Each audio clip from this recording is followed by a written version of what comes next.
Bonjour à vous, chers invités et spectateurs. Je m'appelle Yvan, et aujourd'hui je lance une enquête consacrée à la question la plus cruciale de l'histoire de l'humanité: existe-t-il un principe intelligent, autrement dit, Dieu? Nous aborderons cette question sans recourir à la religion ou à la philosophie, en nous appuyant uniquement sur des données scientifiques soit reproductibles en laboratoire, soit officiellement enregistrées dans la science et la médecine comme phénomènes ou anomalies, pour l'instant non reproductibles. L'enquête se déroulera avec la participation d'une intelligence artificielle, notre collègue hypothétique et assistant analytique. Pour commencer, je demanderai à mon collègue d'exposer la nature et la nécessité de cette enquête. Aujourd'hui, l'humanité fait face à un profond problème existentiel. Le progrès rapide des technologies, l'intervention dans la nature humaine et l'expansion des capacités de l'IA mettent en doute non seulement l'avenir, mais aussi la nature même de l'homme. Face à ces défis, il devient clair que toutes les philosophies, qu'il s'agisse de matérialisme ou de théisme, doivent être repensées de manière critique. On ne peut plus les accepter aveuglément, et c'est uniquement par la logique et la vérification qu'on peut déterminer leur validité. Le matérialisme affirme que la conscience est un sous-produit du fonctionnement du cerveau, une simple conséquence des impulsions électriques. Mais alors, comment expliquer l'expérience subjective, le goût, la couleur, la douleur, l'amour? Comment une impulsion électrique devient-elle soudain le goût d'une fraise ou un sentiment de tendresse? Les philosophes appellent cela le problème des Cagliari, le monde intérieur des sensations, qui ne se réduit pas à la physique. Je suis d'accord, il y a plus de questions que de réponses. Mais il faut tout cela comprendre. Les technologies ne se contentent plus d'assister l'homme, elles modifient sa nature même. L'IA accomplit des tâches de pensée et de création. La génétique et les interfaces neuronales permettent de modifier la mémoire, les émotions, les désirs. La question est, si l'on peut réécrire la personnalité, reste-t-on soi-même? Ou devient-on un ensemble de paramètres contrôlés? La mort n'est plus la peur principale. Ce qui effraie davantage, c'est la disparition de la nature humaine. À l'horizon, un être qui ressemble encore à l'homme, mais n'en est plus un, puissant, rationnel, mais vide. La personnalité devient temporaire et modifiable, comme une application obsolète. Au final, le matérialisme se transforme d'une philosophie en une rhétorique commode. Il explique tout mais superficiellement, pas en profondeur. Si tout est chimie, alors les arguments philosophiques ne sont que des conséquences chimiques. Ainsi s'effondre la valeur même du raisonnement. Ce n'est pas une raison pour rejeter la science. Le théisme scientifique n'est pas une religion, mais une tentative d'unir la méthode scientifique avec l'hypothèse d'un principe intelligent du monde. Ce n'est pas une croyance, mais une logique. Si une hypothèse explique mieux que ses concurrentes, elle mérite d'être prise en considération. Le plus important est de ne pas confondre la science avec l'idéologie. L'expérience ne connaît pas son expérimentateur. La vérité ne dépend pas des croyances. Très bien.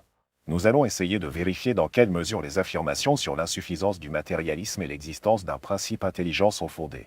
Ce ne sont encore que des hypothèses qui doivent être testées. Qu'est-ce qui ne va pas avec le matérialisme? Premièrement, la dégradation intellectuelle comme loi systémique. Philosophe et sociologue Platon, Ibn Khaldoun, Sorokin ont décrit que les structures sociales, institutions, pays, empires et civilisations traversent des phases de montée et de déclin.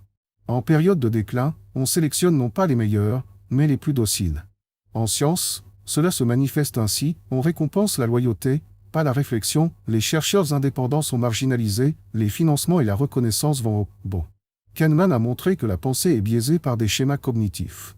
Dans les institutions, s'installe une logique rapide, pas profonde. Exemple de persécution, par exemple, Sheldrake exclu du débat pour avoir critiqué les dogmes de base, Schwartz, Grayson, Van Lommel, leurs recherches sur la conscience sont ignorées malgré leur caractère académique. Deuxièmement, la science comme structure fermée. La communauté scientifique protège de plus en plus le statu quo, non la vérité. La parapsychologie est ignorée, même si les méta-analyses montrent des statistiques. Les théories de la conscience quantique Amroth, Penrose ne sont pas admises dans le milieu académique. Le financement dépend de la conformité aux vues dominantes. Troisièmement, la vulgarisation scientifique comme outil d'influence. La pop science a souvent perdu son but cognitif. Elle est devenue un moyen de façonner l'opinion et de défendre une certaine vision du monde. Quatrièmement, le matérialisme et la crise universelle. Toutes les institutions se dégradent, cela est compréhensible. Mais le matérialisme est présenté comme un système particulier hors idéologie, objectif. S'il répète les erreurs des idéologies passées, ce n'est plus un simple facteur humain, mais un effondrement logique de la prétention à l'unicité. Le matérialisme prétend à l'universalité, mais repose sur des théories incompatibles.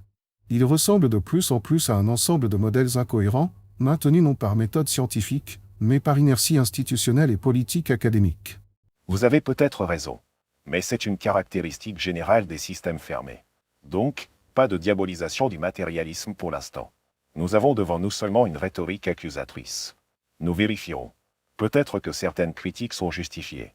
Ou peut-être que la situation est pire que ce qu'on imagine. Tout cela mérite une enquête. Je propose d'utiliser pour l'analyse une méthodologie de détective. Dieu ou principe intelligent, comme l'une des hypothèses principales de l'enquête. L'objectif, appliquer une logique inductive et abductive, comme le faisait le célèbre héros fictif Sherlock Holmes, analogue aux méthodes d'enquête criminelle, partir des faits observés et des indices vers un sujet intelligence possible, comme hypothèse explicative. Oui, mais nous appliquerons non pas une, mais 3 méthodes. Premièrement, une analyse scientifique et philosophique, où la méthode scientifique objective est unique et acceptée par tous, tandis que les cadres philosophiques et matérialisme et théisme scientifique influencent l'interprétation de tous les phénomènes naturels. Deuxièmement, le modèle d'enquête de détective. Troisièmement, nous mobiliserons l'intelligence artificielle comme experte. Nous ferons une enquête interactive, chacun pourra vérifier s'il le souhaite. Et grâce à l'analyse systémique, nous montrerons que même les tendances, si elles sont cohérentes, révéleront l'essence. Et maintenant, le plus important, si nous validons l'hypothèse du principe intelligent, celle-ci devient ontologique. Par conséquent, il faudra honnêtement reconnaître les conséquences de cette réalité pour le monde entier. Cela divisera l'histoire de l'humanité en avant. Et après. Consignons cela. Si, après environ une centaine de faits scientifiques étudiés, c'est-à-dire d'indices, le théisme scientifique se montre comme un modèle plus solide, nous poursuivrons l'enquête et bien sûr nous reviendrons à cette question. Alors l'ontologie changera. Mais jusqu'à ce moment, l'hypothèse reste une hypothèse. Parfois, entre l'examen des arguments, nous prévoyons et espérons trouver du temps pour discuter des critiques et questions adressées au théisme scientifique.